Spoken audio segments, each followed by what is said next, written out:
dilaporkan balik. Orang salahnya di mana sok? Orang butuh duit. Viral cekcok saat menagih hutang 20 juta rupiah, malah penghutang marah dan membawa pemukul.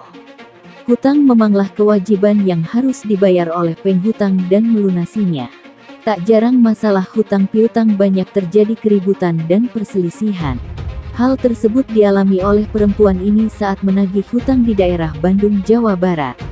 Diduga karena kesal ditagih hutang, keluarga si penghutang naik darah dan emosi. Tak hanya cekcok mulut saja, tampak keluarga si penghutang itu juga mengancam dengan membawa pemukul. Wanita yang menagih hutang itu hingga menangis karena diperlakukan seperti itu. Menurut pengakuan wanita penagih itu, si penghutang berutang uang sebesar 20 rupiah juta dengan menggadaikan satu unit mobil. Kembali, orang salahnya di mana sok? Orang butuh duit ayeuna. Orang salah tuh. Mana ini dikecewakan karena sakit nyeri hati sama orang.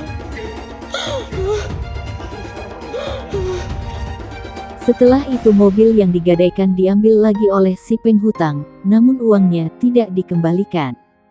Dalam keterangan video yang lain, wanita penagih itu menelusuri lebih lanjut. Ternyata mobil yang digadaikan sebagai jaminan berupa mobil orang lain. Wanita penagih hutang itu mengungkapkan bahwa ia sudah kesal dengan si penghutang karena kelakuannya yang tidak jujur.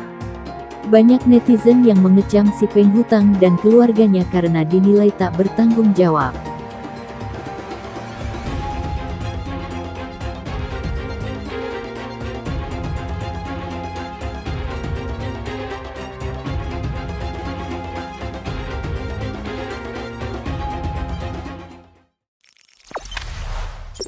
Jangan lupa subscribe, share, komen, dan like ya.